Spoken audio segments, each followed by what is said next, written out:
Le monde est à deux doigts de basculer et personne ne se rend compte de ce qui est sur le point d'arriver. Quand les puissances comme les États-Unis, Israël et Iran entrent en confrontation directe, ce n'est plus un simple conflit régional, c'est un risque mondial, géopolitique, économique et énergétique. Et si tu es jeune aujourd'hui, ce qui se passe peut impacter ton avenir plus que tu ne l'imagines. Donne-moi 10 minutes, je t'explique ce qui se passe réellement, pourquoi c'est grave et surtout quelles leçons tu dois en tirer pour ta propre vie personnelle. Bienvenue sur la chaîne. Ici, on parle de discipline, de lucidité et de comment construire une vie dans un monde instable. Si tu viens de nous rejoindre, merci de t'abonner et d'activer la cloche de notification pour ne pas manquer nos prochaines vidéos. Aujourd'hui, on parle d'un sujet très sensible, la montée des tensions entre les États-Unis, Israël et l'Iran. Dans cette vidéo, je vais rester factuel, clair et pédagogique. Pour mieux comprendre ce qui se passe aujourd'hui, nous devons remonter à plusieurs décennies. C'est exactement à partir de 1953 que tout bascule, quand les États-Unis vont soutenir un coup d'État visant à renverser le premier ministre iranien. Pourquoi ? Parce que ce ministre voulait nationaliser les ressources pétrolières de l'Iran. Et ça, les États-Unis, ils n'étaient pas contents. Et à partir de là, un climat de méfiance naquit entre les deux pays. Plus tard, en 1979, avec la révolution iranienne, les dirigeants soutenus par les Américains seront renversés et un nouveau régime islamique arrive au pouvoir en Iran. À la suite de cet événement, les diplomates américains seront pris en otage dans la capitale Téhéran pendant plus de 444 jours. Et il s'ensuit une rupture totale des relations diplomatiques entre les deux États. Le conflit va s'aggraver en 2000 quand l'Iran va sortir son programme nucléaire. Il affirme avec ce programme vouloir produire de l'énergie, mais les Américains pensent que l'Iran peut se servir de ce programme pour fabriquer une arme nucléaire. Et de son côté, Israël pense qu'un Iran doté d'une arme nucléaire représenterait une menace directe pour sa survie. De là, il s'ensuit des sanctions économiques lourdes contre l'Iran, des cyberattaques, des frappes indirectes sur des positions iraniennes en Syrie, ainsi de suite.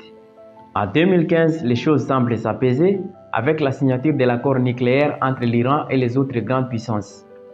Cet accord visait à limiter le programme nucléaire de l'Iran en échange d'un allègement des sanctions. Mais en 2018, les tensions vont reprendre puisque les Américains vont se retirer de l'accord nucléaire et vont maintenir des sanctions contre l'Iran. C'est pratiquement depuis 2020 qu'on observe des frappes indirectes, des attaques via des groupes alliés dans la région, des confrontations militaires un peu limitées. En fait, chaque camp essaye un peu d'éviter de déclarer officiellement la guerre, mais la tension reste quand même élevée. En résumé, ce conflit ne date pas d'hier. Il est le résultat de 70 ans de méfiance, de rivalités stratégiques et du conflit autour du nucléaire et de l'influence au Moyen-Orient. Ce qu'on voit aujourd'hui n'est donc pas un événement isolé. C'est l'accumulation des décennies de désaccords. Ce qui s'est passé samedi dernier, d'abord Israël, puis les États-Unis ont largué une trentaine de bombes dans la capitale iranienne et dans certaines autres villes stratégiques du pays. Les attaques ont visé principalement la résidence du guide suprême iranien, l'ayatollah Khamenei, et les principaux sites nucléaires du pays. Résultat, le guide suprême iranien a été tué avec d'autres grands cadres dirigeants du pays. Inna lillah.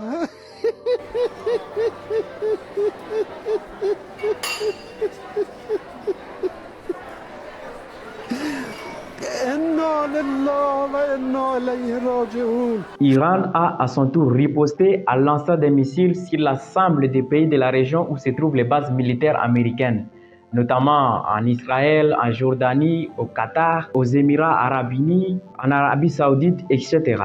Actuellement, ce qui fait le plus peur est que si le conflit s'intensifie, les autres pays alliés vont s'y mêler parce qu'ils ont des intérêts à commun à défendre et ils ont aussi des bases militaires dans la région où se passe la guerre. Et il s'ensuivrait malheureusement une panique généralisée sur les marchés financiers. Et on le sait, s'il y a panique sur les marchés financiers, les investisseurs y retirent leur argent, les entreprises elles deviennent plus prudentes, elles investissent moins, elles embauchent moins.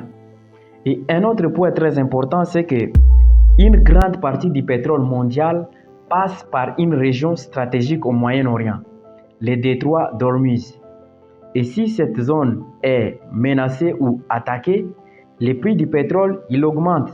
Et on le sait, si le prix du pétrole augmente, le prix de l'essence il va augmenter, les transports il va augmenter et aussi les prix des produits alimentaires vont augmenter. Ce qui fait qu'un conflit qui se passe loin de chez toi peut rendre ta vie plus chère, plus instable, plus compliquée. Et ça, c'est un vrai risque. Je te parle de cette actualité sur une chaîne de discipline pour te faire comprendre une chose. Le monde n'est pas stable. Il ne l'a jamais été. Attendre que tout soit parfait pour commencer à travailler sur toi-même, c'est une illusion. C'est vrai, on ne contrôle pas le monde, mais on peut contrôler notre niveau de préparation.